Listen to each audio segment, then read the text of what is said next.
Assalamualaikum warahmatullahi wabarakatuh. Alhamdulillah, wassalatu wassalamu ala rasulillah Sayyiduna wa maulana Muhammad ibni Abdillah wa ala alihi wa sahbihi wa mawalah, amma ba'd. Yang selalu kami muliakan dan takdimi guru mursyidku, dan yang selalu ku takdimi pula para guru-guru pembimbingku, pun pula kepada rekan-rekan, teman, saudara, sedulur, kawan, seperjuangan satu frekuensi, pecinta ilmu, dan para pemirsa yang setia dalam channel ini, channel Ahmad Zaki Sena, tentunya dalam kajian ilmu tasawuf, jati diri, dan spiritual. Tiada lain, kami di sini hanya berbagi dan sharing dan saling mengaji, saling belajar, balighu ani walau ayah, untuk menyampaikan suatu hasanah keilmuan, suatu hasanah perbendaraan ilmu yang menjadi suatu kekayaan ilmu, sehingga dengan ilmu itu tentunya untuk diri kita pribadi bisa memperoleh keberkahannya, bisa mendapatkan rahmat Allah, sehingga kita bisa untuk melaksanakannya dengan harapan seperti itu. Jadi intinya kita, terutama saya pribadi, masih selalu dalam tahap belajar.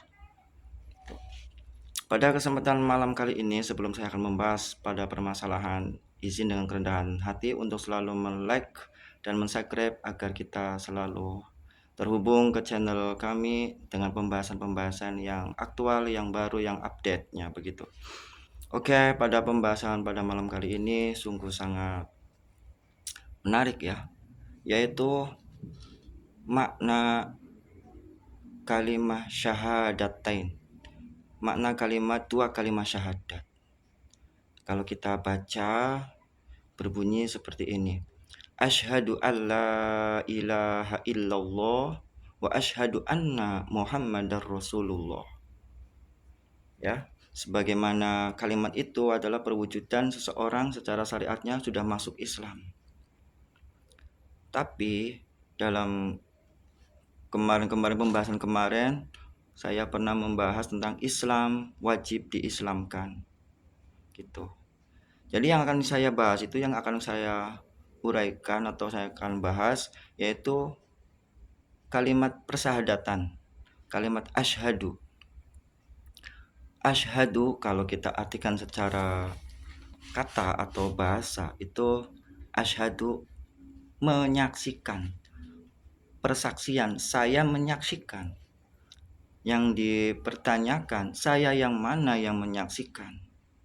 Saya yang mana yang menyaksikan, sedangkan yang akan kita saksikan itu adalah la ilaha illallah. Tiada Tuhan kecuali Allah. Saya yang mana yang menyaksikan? Jadi Allah itu maha suci, Allah itu maha mulia. Tidak akan melihat Allah bagi orang yang belum atau tidak suci.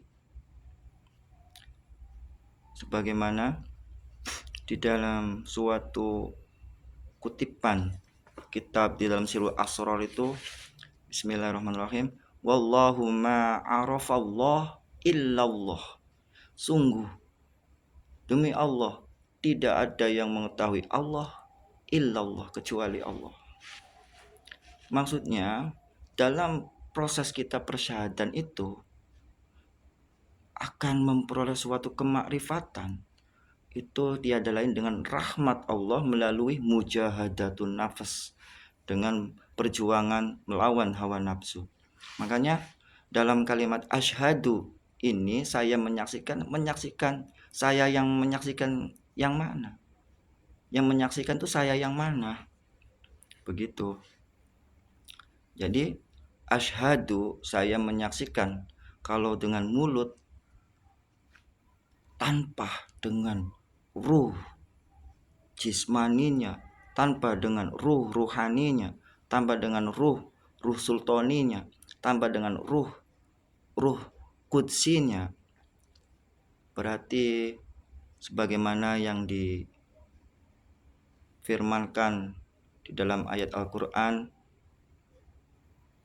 ada dalam ayat Al-Quran yang berbunyi Bismillahirrahmanirrahim, qalatul a'rafu amanna kullam tu'minu walakin qulu aslamna walamma yadkhulil imanu fi qulubikum. Berkata orang Arab, ya Rasul, saya sudah beriman. Kata Rasulnya, katakan kamu itu belum beriman, tapi baru Islam.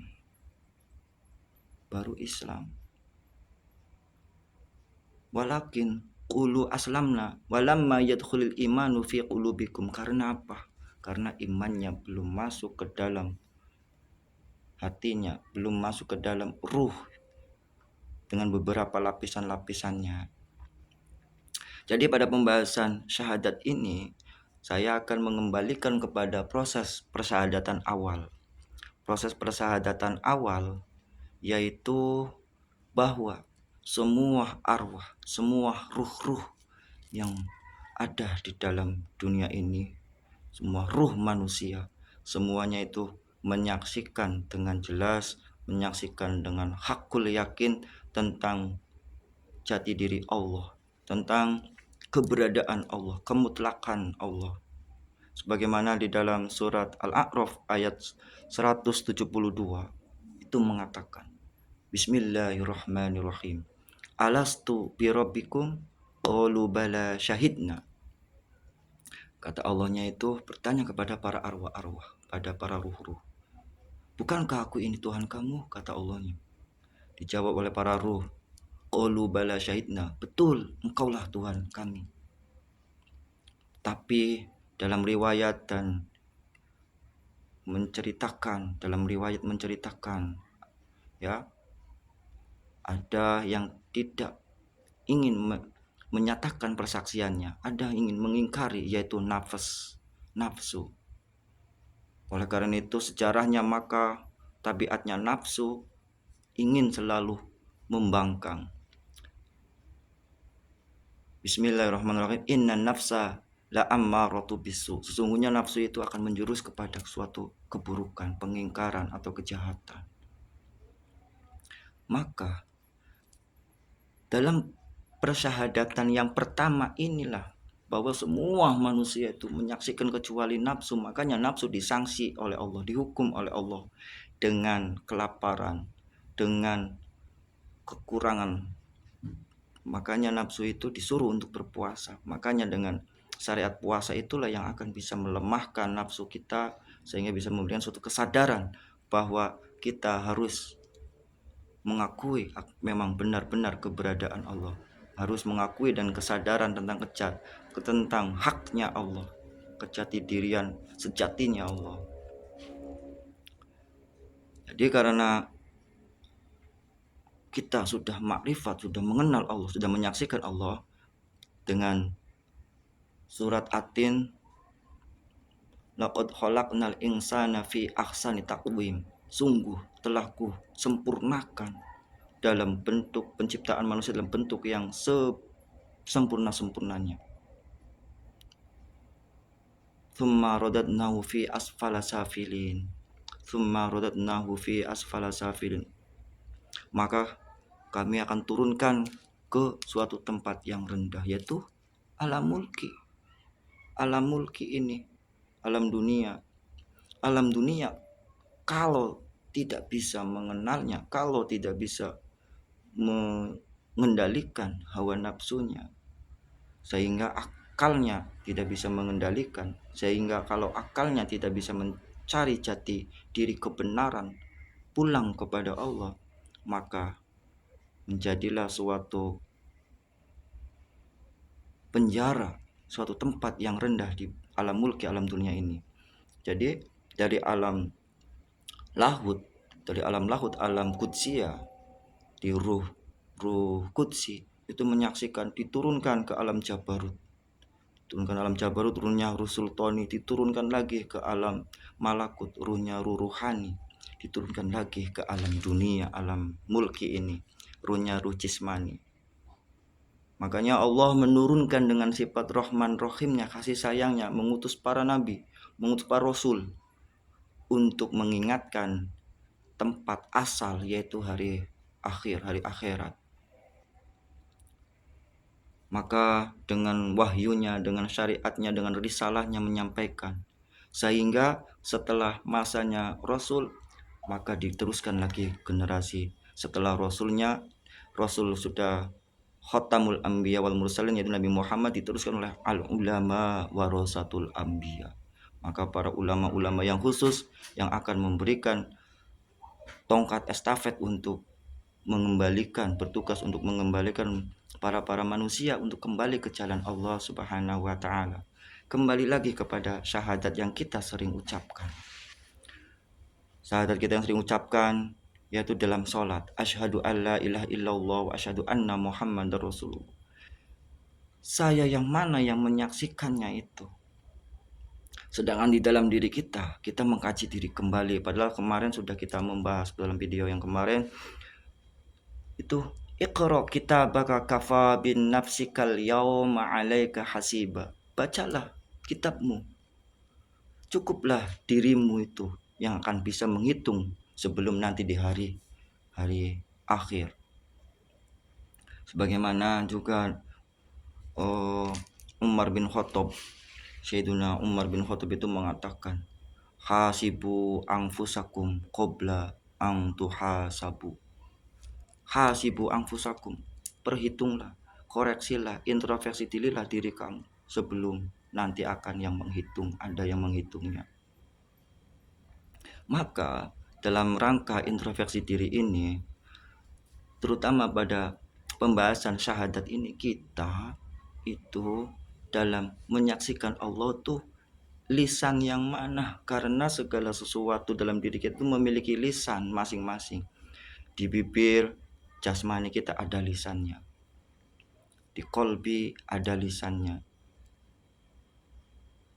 di ruh sultani, di ruh ruhani ada lisannya, di ruh sultani ada lisannya, di ruh qudsi pun ada lisannya. Sehingga kalau sudah sampai ke ruh qudsi itu sudah bisa menyaksikan atau mukasyafah atau yang dinamakan dengan syuhud. Jadi kita menyaksikan, bersahadat kepada Allah agar kita itu menuju ke makom syuhud, persaksian yang dibuka, buka syafahnya, buka hijabnya, buka penghalangnya, sehingga kita itu ibaratnya itu cahaya matahari itu yang bisa sampai ke matahari, ya cahaya matahari itu sendiri. Kenapa nggak bisa melihat matahari? Karena banyak yang menutupi, ada gendeng, ada atap, ada awan, itu yang menutupinya.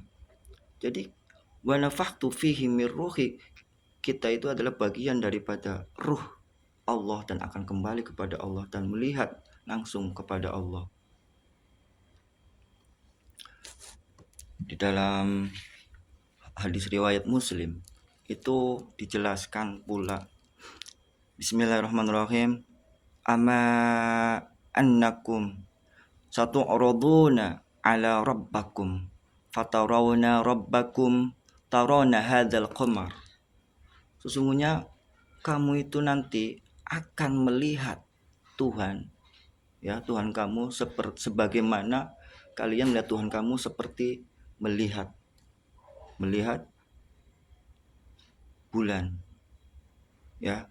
Itu diistilahkan kalau kita hanya mengharap ridho Allah di hari akhirnya. Hari akhirnya itu hari akhirat.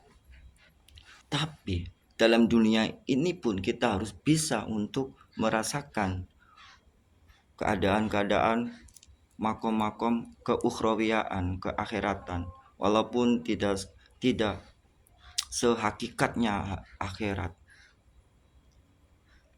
Karena dalam pembahasan ini adalah suatu pembahasan yang di makom ihsan. Al-ihsan an ta'budullaha ka'annaka tarahu fa illam takun tarahu fa innahu yaraka. Kamu beribadalah seakan-akan kamu tuh melihat Allah. Hakul yakin. Walaupun kalimatnya seakan-akan, apabila kamu tidak bisa melihatnya, yakinkan Allah melihatnya. Maka kami akan mari berintrospeksi diri, belajar untuk bermuhasabah bahwa yang bersyahadat itu siapa dalam diri kita. Karena setiap orang tuh beda-beda makomnya. Setiap orang itu bermacam-macam tingkatan-tingkatannya.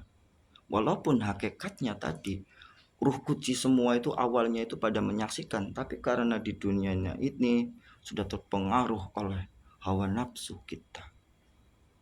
Maka dalam penyaksian itu, dalam penyaksian yang kita ucapkan itu, sebelum kita akan membahas yang akan kita saksikan, yaitu Allah dengan nafi dan isbatnya. Sebelum kita menafikan, ya, menafikan itu meniadakan karunia Allah yang telah diamanatkan kepada kita, telah diberi kepada kita, yaitu sifat nafsiyah, sifat ma'ani. Sifat nafsiyah, sifat keberadaan, merasa keakuan ada, harus dikembalikan kepada Allah. Tapi tidak akan bisa sebelum bermujahadatun nafas, bermujahadah membersihkan diri, mengengkang hawa nafsu, mengendalikan hawa nafsu. Dan juga sifat ma'ani, sifat ma'ani, kudrat, irodat, ilmu, hayat, sama, basor, kalam, kudrat, kuasa, irodat, kehendak, ilmu, pengetahuan atau ilmu, hayat, hidup, sama mendengar, basor melihat, kalam berbicara. Semuanya itu adalah titipan semuanya. Apabila kita masih merasa, tidak akan bisa kita untuk menafikannya.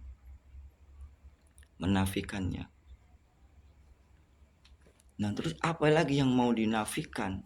Segala asma, nama, segala sifat, segala af'al dinafikan. La ilaha, tidak ada sesuatu yang layak, yang nama, suatu sifat, tidak ada sesuatu yang berbuat, tidak ada sesuatu kewujudan nafsiyah, tidak ada sesuatu ma'ani dan berkaitan dengan maknawiyahnya.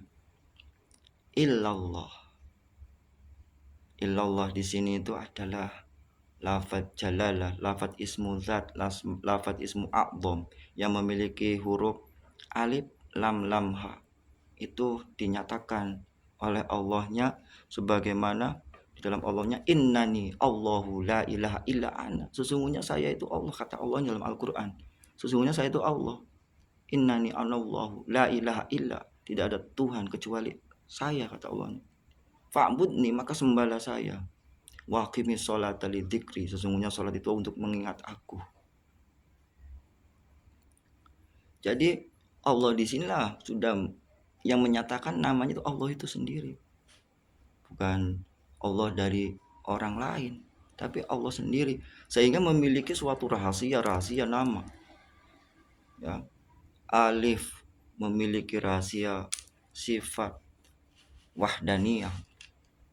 Sifat wahdaniyah itu di dalamnya itu wahdan itu kesatuan dalam arti melingkupi semuanya, baik sifat, baik asma, baik af'al.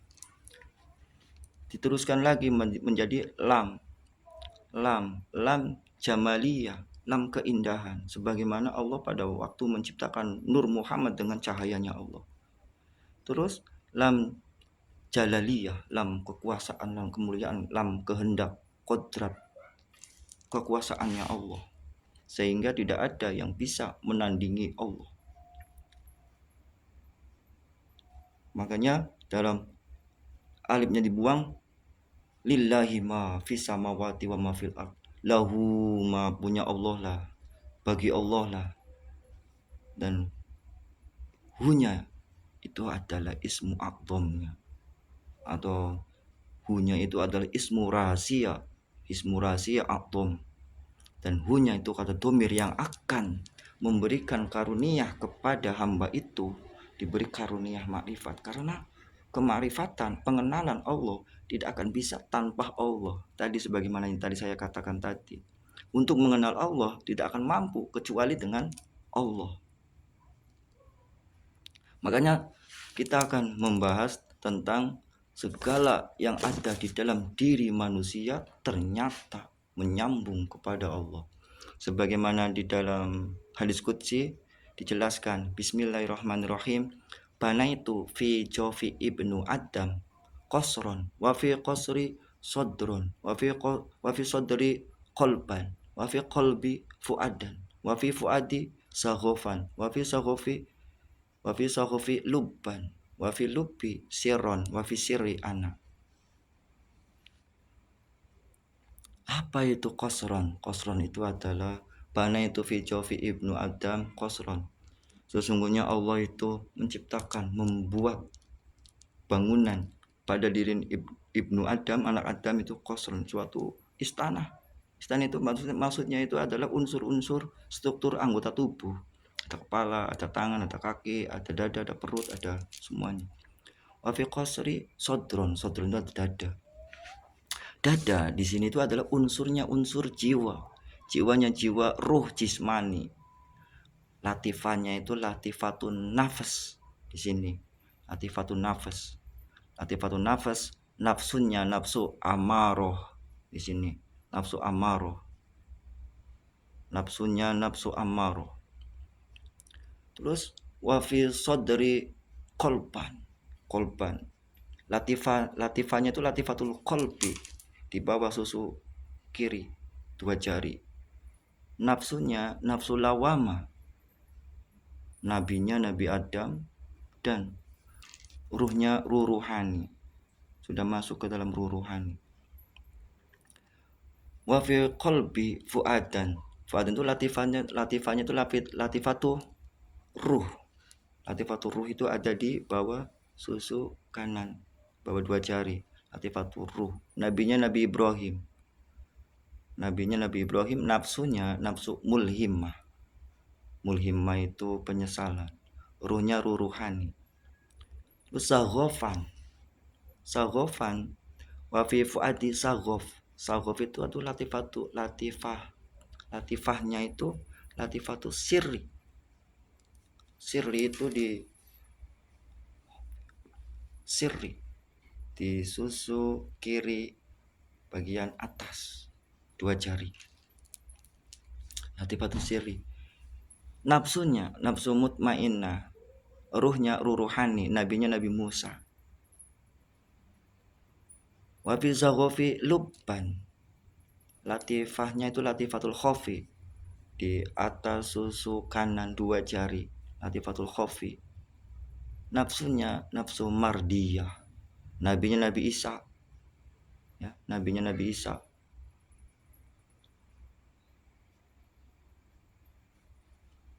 Ruhnya ruh kudsiyah.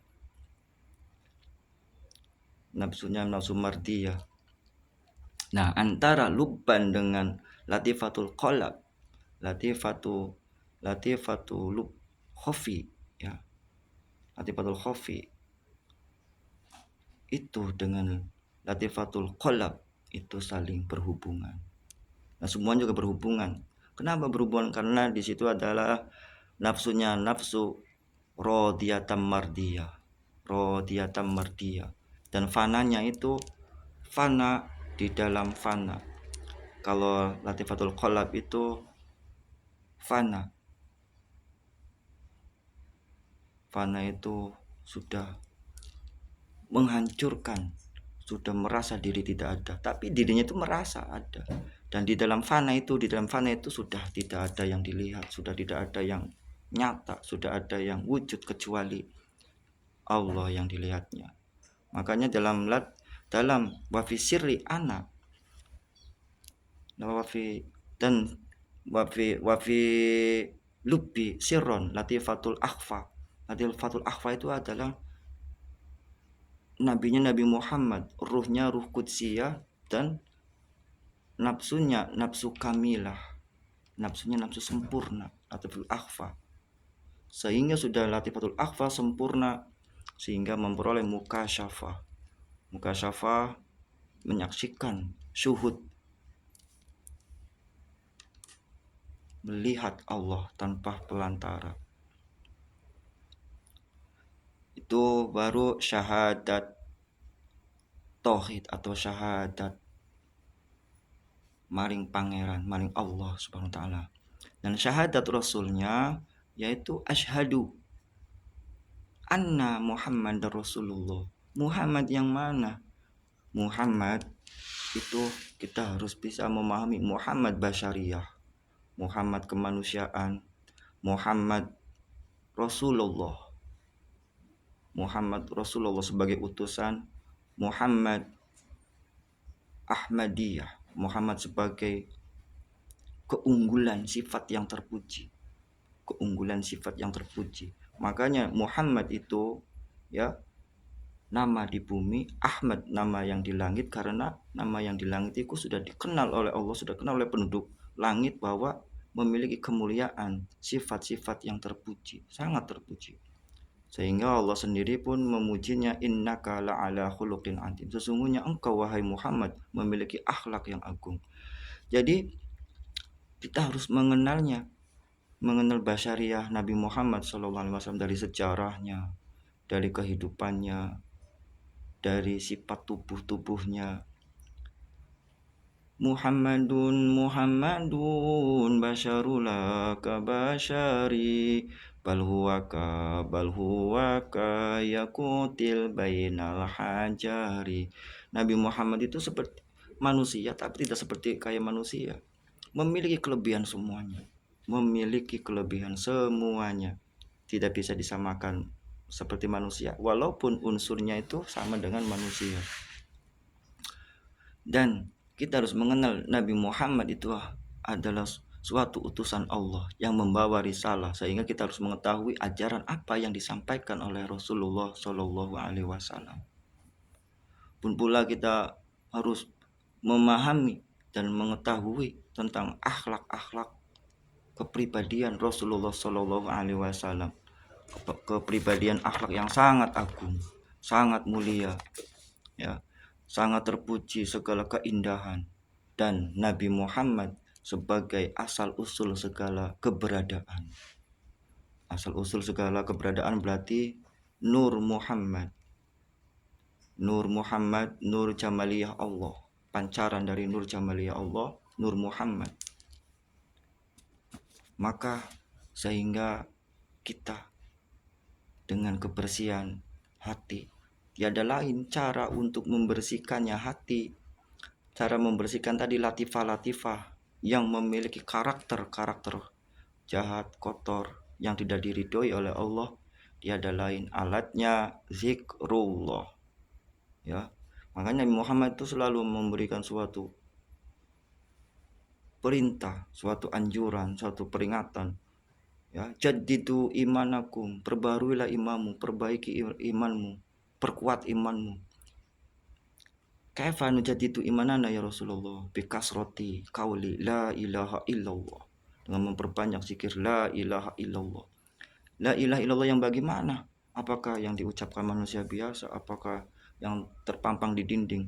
Yang ditalkin oleh guru yang wusul tadi, memiliki alam-alam, meliputi alam-alam malakut, alam malak, alam mulki, alam malakut, alam jabarut, alam lahut, alam kudsiyah. Sudah melampaui ke situ, sudah makrifat ke situ. Jadi mengetahui semuanya. Jadi dengan pembelajaran metode tazkiyatun nufus, belajar mengendalikan, membuka hati kita yang dari terkunci dengan kalimat la ilaha illallah, zikrullah, dengan dipandu oleh guru mursyid, ditalkin oleh guru mursyid melalui torekoh, sehingga kita memperoleh binaan, bimbingan, tuntunan, tidak tersesat, sehingga akan diberi suatu pemahaman, tuntunan, sehingga kita akan disampaikan dengan kasih sayang guru mursyid, dengan mujahadah kita tentunya, dengan berusaha kita tentunya. Bagaimana di dalam suatu Al-Quran yang berbunyi Bismillahirrahmanirrahim, wattabi' sabila man anaba ilayya. Ikutilah jalan orang-orang yang sudah sampai, sudah mengenal Allah. Dalam keterangan pun pula, kun ma'allah, jadilah kamu bersama Allah. Fa'ilam takun ma'allah, kun ma'a mangkana ma'allah. Maka apabila kamu tidak sampai bersama dengan Allah, carilah kamu bersama orang yang sampai kepada Allah, yang selalu bersama Allah, sehingga orang itu akan mengantarmu untuk wusul kepada Allah. Jadi kalimat asyhadu alla ilaha illallah wa asyhadu anna muhammadar rasulullah, dengan pemahaman meningkatkan ketauhidan, memperbarui jadudu iman kita dan kecintaan kita kepada Kangjeng Nabi Muhammad, dengan memperbanyak selalu sholawat kepada Kangjeng Nabi Muhammad, sehingga memperoleh pancaran keberkahan dari syahadat, kedua syahadat ini. Semoga ada manfaatnya, kurang lebihnya mohon maaf. Wallahu muwaffiq ila aqwamit thoriq wal afu minkum. Wassalamualaikum warahmatullahi wabarakatuh.